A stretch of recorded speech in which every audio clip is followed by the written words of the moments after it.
네, 강프로입니다. 자, 두산에너빌리티 보겠습니다. 자, 일단 오늘 1.15% 하락해서 끝났고요. 장 마감 후에 공시가 나왔죠. 그리고 주주 서한까지 발생을 했습니다. 물론 분할 합병 관련된 내용인데 이 부분과 함께 앞으로 그 두산에너빌리티를 보는 데 있어서 어떤 부분에 집중을 해서 봐야 되는가, 그 부분에 대해서 제가 이야기를 드리도록 하겠습니다. 가장 중요한 점은 두산에너빌리티를 포함해서 지금 시장에서 강세를 보이는 종목군들이 있습니다. 물론 비상계엄 이후에 굉장히 조금 시장이 너무 위축이 됐었죠. 오늘 어느 정도까지 이 수급적인 상황이 좀 풀리고 시장도 회복하는 움직임을 보였는데 이 부분에 대해서 어떻게 봐야 되는지까지도 이야기를 드리도록 하겠습니다. 자, 일단 첫 번째, 7월 달부터 진행이 됐었던 두산에너빌리티의 분할 합병 관련된 건, 그쵸? 밥캣의 지분을 로보틱스로 붙여주는 그 건이 오늘 장 마감 후에 발표가 나왔고 취소가 됐습니다. 그 부분에 대해서 한번 살펴볼게요. 일단 두산에너빌리티 측에서 주주 서한이 나왔고요. 그 부분을 확인해 보면서 제가 하나하나 풀어드리도록 할게요. 자, 내용 보시면 두산에너빌리티 주주를 위한 서한. 자, 이거부터 제가 말씀드릴게요. 양아치 중에 양아치 중에 양아치 중에 생양아치다. 왜 그런지 이야기를 드리겠습니다. 뭐 내용이 그렇게 길진 않습니다. 한 페이지 한 반 정도, 그냥 한 페이지 정도 되는 건데, 자, 내용 보시면 안녕하십니까, 두산에너빌리티 대표이사 박상현입니다. 그리고 근본 분할 합병에 대해 많은 지지와 성원을 보내주신 주주님들께 깊이 감사드립니다. 그러나 최근 갑작스러운 외부 환경 변화로 비상계엄 관련된 내용이죠. 촉발된 시장 혼란으로 인해서 주가가 큰 폭으로 하락하면서 회사는 12월 12일로 예정된 임시 주주총회를 철회할 수밖에 없게 되었다. 이 점 주주님들께 대단히 송구하다는 말씀을 올립니다. 자, 이것부터 말씀드릴게요. 국민연금이 찬성으로 돌았습니다. 왜 그럴까요? 주가 빠졌으니까. 자, 그러면 이게 주가가 빠졌으면 어떻게 돼요? 이 그 주식 매수 청구권을 얼마에 제한을 했죠? 2890원입니다. 뭐 제 기억이 맞을 거예요. 그리고 그냥 21,000원 정도라고 할게요. 지금 주가에 비례하면 한 30% 정도의 차이가 발생을 하죠. 여기 제한한 금액이 6천억 정도 됩니다. 근데 만약에 이런 부분이 주가가 뭐 그쪽 그 가격대에서 만약에 등락을 했다면 주식 매수 청구권을 굳이 발생하지 않아도, 그쵸? 뭐 시장에서 그냥 소화가 되는 그 정도의 것으로 생각을 했겠죠. 근데 지금 주가가 빠져버린 겁니다. 그쵸? 지금 두산그룹 내에서는 이 정도까지는 생각을 하고 있었던 것 같아요. 뭐 최근에 원전이나 그런 부분들에 의해서, 그쵸? 뭐 굉장히 조금 긍정적인 내용들이 있었고 시장이 너무 어려운 상황 속에서도 원전이나 그리고 특히나 뭐 바이오나 조선이나 이런 쪽은 그나마 시장에서 강세를 보이고 있었던 종목군들 중에 하나였단 말이죠. 근데 그런 부분들이 지금 비상계엄으로 인해서 완전히 박살이 났습니다. 두산그룹 전체가 조금 안 좋은 그런 부분들이 생긴 거죠. 여기서 우리가 생각해야 될 부분들은 딱 한 가지다. 딱 한 가지. 양아치 중에 양아치 중에 양아치 중에 생양아치다. 자, 보세요. 6천억이 전액 다 들어왔을 때, 그쵸? 6천억을 제한을 했지만 어느 정도의 괴리가 생기는 거죠? 한 30% 정도. 그렇죠. 물론 6천억 금액에 대한 부분인데 이게 주가가 빠지고 나서 국민연금이 찬성으로 돌아서고 나서 그리고 나서의 상황이 발생을 한 겁니다. 그러니까 여기 찬성 입장이었던 주주님들 중에서 주가가 하락함에 따라 주식 매수 청구권 행사를 위해 반대 또는 불참으로 선회한 주주님들이 적지 않은 것으로 파악한다. 개소리죠.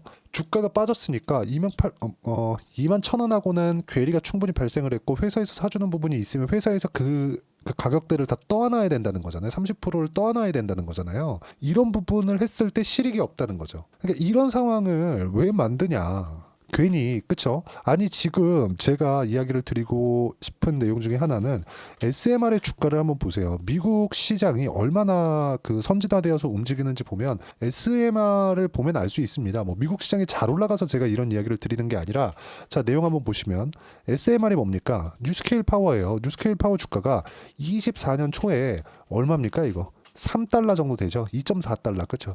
2.5에서 한 3달러 사이입니다. 그리고 나서 고가 32달러예요. 이 내용에 있어서 어떤 부분이 작용을 했을까요? AI가 작용을 한 거예요. 근데 SMR은 설계 기업이에요. 자, 제 반도체에 대해서 이야기 잠깐 드릴게요. 반도체를 보면 우리가 뭘 볼 수 있느냐? 미국에는 설계 기업 생산은 아시아 쪽에서 합니다. 대만에서 하고 한국에서 하죠. 그리고 한국은 파운드리와 함께 D램을 꽉 잡고 있죠. 근데 이 D램에 대한 영향력이 좀 줄고 있는 찰나에 AI 시대가 오면서 D램이 아니라 D램의 상위 버전이 각광을 받기 시작을 한 겁니다. 그리고 나서 엔비디아의 주가가 튀기 시작했죠. 무슨 얘기냐? 엔비디아도 그렇고 인텔도 그렇고요. AMD도 그렇고 브로드컴도 그렇고요. 모두 다 설계 기업이에요. 퀄컴까지, 애플까지도요. 테슬라도 마찬가지입니다. 모두 다 설계 기업이에요. 물론 테슬라는 여러 사업부가 있지만 설계 기업이라고 보시면 됩니다. 그럼 생산 쪽이 돈을 많이 버나요? 설계 쪽이 돈을 많이 버나요? 설계 쪽이 돈을 많이 벌어요. 그러면 여기서는 뭘 하고자 하는 걸까요? 생산에 대한 부분은 맡고 있지 않다는 겁니다. 그리고 생산에 대한 부분을 맡으려면 이게 노동 집약적이고 자본 집약적인 산업이기 때문에 자본은 있지만 굳이 이 노동을 끌고 와서 할 필요가 없는 거예요. 미국의 제조업이 죽은 이유가 그것 때문입니다. 이런 부분을 트럼프가 살린다고 했지만 어떻게 살릴지는 아직까지는 조금 내용이 나온 게 없다. 그리고 이런 부분들을 보조금으로 끌고 들어온 게 지금 뭐 삼성도 그렇고 그 공장을 짓게 된 이유죠. 근데 어쨌든 간에 미국에서 생산을 했을 경우에는 비용이 천문학적으로 높아집니다. 그럼 이런 부분들을 설계는 제외하고 설계 이후에 다른 이 작업들 유지보수 그리고 생산이나 이런 부분들 그리고 공장을 짓는 것까지 이쪽에 대한 강점을 가지고 있는 게 어딥니까? 그게 두산 에너빌리티예요. 그렇죠? 반도체 부분에서는 그게 삼성전자, 하이닉스는 파운드리를 안 하니까 여기 빼고요. TSMC 여기죠. 근데 반도체에서는 삼성전자보다 TSMC가 생산 측면에서 그렇죠? D램 말고 지금 중요한 건 파운드리 사업이죠. 그래서 TSMC가 엄청나게 갑의 위치를 가지고 있는 거죠. 근데 원전 쪽으로 넘어오면 이런 상황이 된다는 겁니다. 두산 에너빌리티가 생산과 같은 그쵸 중요한 역할을 하게 되고 이런 부분들에 맞춰서 두산 에너빌리티뿐만이 아니라 그쵸 여기는 순수히 지분 관련된 내용으로 인해서 주가가 좀 덜 올라간 거고요. 여기 보시면요. 두산 그리고 우리기술 우리기술 같은 경우에 계열사는 아니지만 이런 상황이 된 겁니다. 그러니까 제가 이야기를 드리고자 하는 게 주식시장에서의 선진화되어 있는 이 시장 이 구조 자체가 얼마나 중요한가 그 부분에 대해서 이야기를 드리는 거고 정말 양아치 중에 양아치 중에 양아치 중에 많이 양아치다. 뭐 내용을 정리해보면 그렇습니다. 그렇죠? 주가가 하락을 했고 주식 매수 청구권이 증가할 수밖에 없고 그게 12월 12일 날로 있었던 그쵸? 주주총회에서 거의 뭐 실익이 없을 것으로 판단이 되니까 이렇게 주주서한이 나오면서 취소할게 미안 그쵸? 여기 보세요. 쭉 보면 주가 하락에 따른 상황 변동으로 본권 분할 합병안건이 임시주주총회 특별 결의 가결 요건의 충족 여부가 불확실해지고 당초 예상한 주식 매수 청구권을 초과할 것이 거의 확실한 상황에서 주주님들께 계속 불확실성을 남겨두는 것보다 이게 아니라 야 이거 해봤자 실익이 없어졌다 안 해야지 그쵸? 그래도 이렇게까지 빠르게 이야기를 해준 점은 좀 고맙긴 합니다. 그리고 무엇보다 지금 하락한 부분은요. 지금 한국 시장에서 조금 큰일이 발생을 했잖아요. 그런 부분도 일단락이 되어가고 있고 이런 부분에 맞서서 그쵸? 우리가 어떤 식으로 가격을 봐야 되는지가 중요하다. 내일 되면 급변동이 있을 겁니다. 그리고 그 변동 구간에 맞춰서 우리가 어떤 식으로 판단하는지에 따라서 상황이 바뀔 거고 미증시가 약간의 조정은 보일 수 있지만 그 조정 이상의 움직임 뭐 망가지거나 그런 부분은 전혀 없다. 그럼 우리가 맞춰서 가격대를 잡아가면 되고 한국 시장은 너무 낮은 위치에 있기 때문에 이런 부분들에 맞춰서 우리가 타점 잡아가면 되고요. 그 타점에 대한 부분은 제가 여기 소통방에서 이야기를 드립니다. 오늘 같은 경우에는 시장이 반등을 하는데 바이오를 제가 집중적으로 매매를 했고요. 그렇죠? 그리고 여기 보시면 어제 폭락한 부분 모두 뒤집었다. 환율도 안정화되고 있고요. 지금 현재 다시 소폭 올라가고 있는데 내일 장중 같은 경우에도 외국인의 매수세가 이어질 가능성이 굉장히 높습니다. 왜 그러냐면 삼성전자의 추가적인 매도 물량이 나올 수 없는 구조가 만들어져 있기 때문에 그렇고요. 그리고 이런 부분들에 맞춰서 제가 이야기를 드린 거고 쭉 올려보시면 제가 원전 관련된 내용은 꾸준하게 이야기를 드렸어요. 자 내용 보시면 여기 12월 3일 그쵸?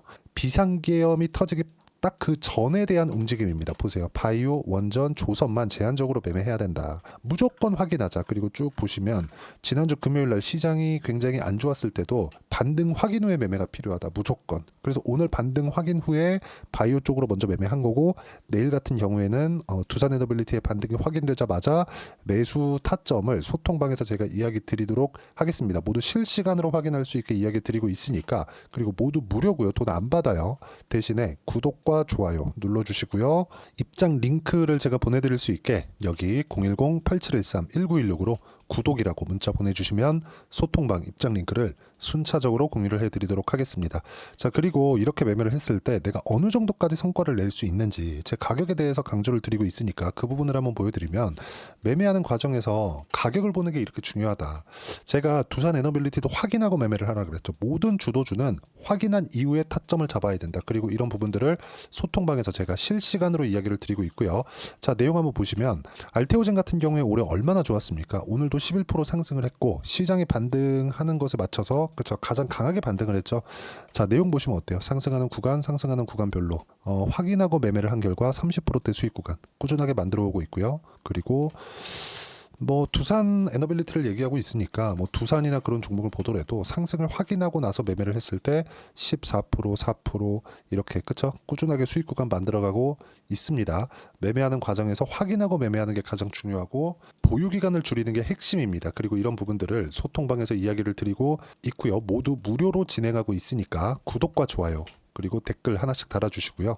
여기 010-8713-1916으로 구독이라고 문자 보내주시면 소통방 입장 링크를 순차적으로 공유를 해드리도록 하겠습니다. 자, 그리고 어떤 식으로 가격을 잡고 타점을 잡고 그리고 주도주를 어떻게 잡아야 되는지 그 부분에 대해서는 두산 에너빌리티의 단기 보유 전략, 단기는 2주입니다. 2주 동안 내가 어떻게 타점을 잡아야 되는지 이 내용에 대한 부분이고요.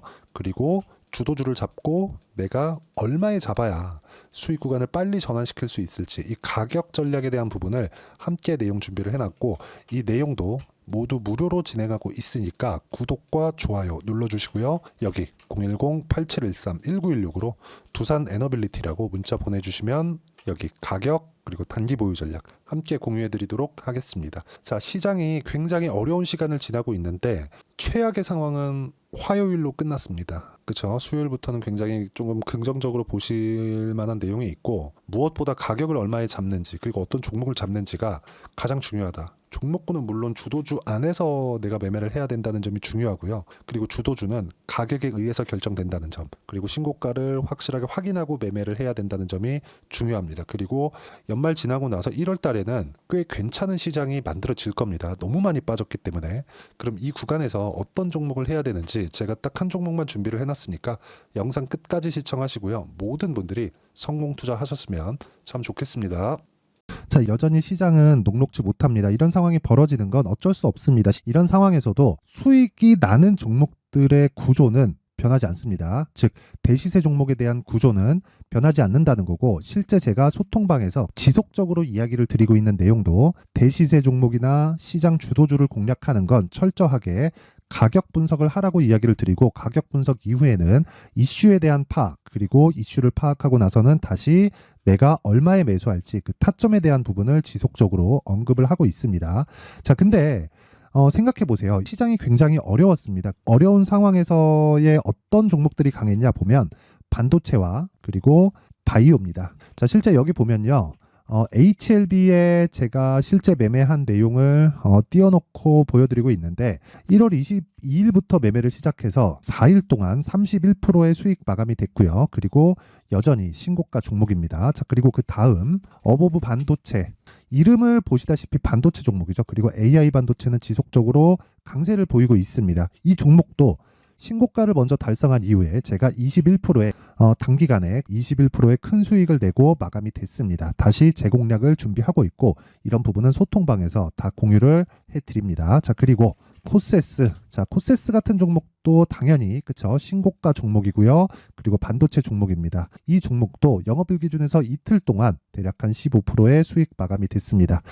내용을 한번 보시면 어떻습니까? HLB를 포함해서 뭐 30%, 20%, 뭐 15% 이런 식의 수익이 지속적으로 발생하고 있는데, 이 세 종목 모두 다 신고가 종목이고 1월 달에 시장이 약세를 보이고 있는 구간에서도 강했었던 그런 종목입니다. 특징점이 하나 있는데 그 이슈에 앞서서 가격이 먼저 반영했다는 거죠. 그렇게 제가 가격을 먼저 보고 이슈에 대해서 파악하는 이유는 결과적으로는 큰 시세를 먹기 위한 사전 준비 작업입니다. 실제로 큰 시세를 먹기 위해서 사전 준비 작업을 했을 때 여기 레인보우 로보틱스 127% 그리고 ISC 98% 그리고 한미반도체 97%의 큰 수익을 내는 상황을 만들 수 있습니다. 어떤 식으로 소통방에서 진행됐는지 그쵸? 그 상황을 제가 이야기를 드린 건데, 이런 상황도요, 당연히 신고가를 공략했을 때 가능한 겁니다. 자, 그러면 이번에도 마찬가지입니다. 그쵸? 정부 주도의 코리아 디스카운트 해소 방안이 2월 달에 발표를 하고요. 그리고 2월 달에 발표된 내용을 토대로 주가가 움직이는 게 아니라 이미 움직인 내용이 있죠. 실제 이 내용은 크게 중요한 게 아니라는 겁니다. 실제 움직인 내용을 보면, 자, 기아차입니다. 실제로 12월 달에 신고가를 만들어 놓고 정부에서 입김을 불어 넣으니까 순식간에 기아차를 포함해서 현대차 같은 거대 기업들의 주가가 2주도 채 되지 않아서 40% 정도의 큰 시세를 냅니다. 자, 그러면 우리는 어떤 종목을 봐야 될까요? 이슈를 파악해야 되는 것도 맞지만 철저하게 가격에 맞춰서 매매를 해야 되는 게 당연히 중요합니다. 정부가 주도하는 정책 방향이 있겠죠. 그 방향에 맞춰서 우리가 종목을 찾을 필요가 있다. 자, 그러면 답이 나왔습니다. 정부가 주도하는 방향에 맞춰서 제2의 기아차를 찾는 게 지금은 중요하다. 근데 정부 정책의 방향에 맞게 가자. 그랬을 때 앞서서 제가 보여드렸었던 내용인 여기 레인보우 로보틱스 127% 그리고 ISC 98% 그리고 한미반도체 97%와 같은 수익을 낼 수 있습니다. 물론 시간에 대한 부분은 최소 2주의 시간이 필요하고요. 그리고 최장 3개월 안에 끝내야 됩니다. 자, 기아차의 시세를 보셨던 것과 같이 2월 달에 정부 정책의 방향이 결정되고요. 바로 3월 달이면 시행입니다. 자, 그러면 우리는 거기에 맞춰서 당연히 종목을 찾아야 되고 제가 제2의 기아차를 찾아놨습니다. 제가 아까 전에 소통방에서 이야기를 드렸었던 내용 다 공개를 해드렸는데 그 내용처럼 종목만 받고 싶다 하시는 분들은요. 상단에 있는 제 전화번호로 대시세, 자, 대시세라고 문자를 보내주시면 정부 정책의 방향에 맞는 종목을 모든 분들에게 무료로 공개를 해드리도록 하겠습니다. 자, 제가 원하는 건 채널 성장이 목적입니다. 자, 그래서 구독과 좋아요 꼭 좀 부탁드리고요. 모든 분들이 정부 정책에 맞는 방향으로 매매를 이어가서 큰 수익 보셨으면 좋겠습니다.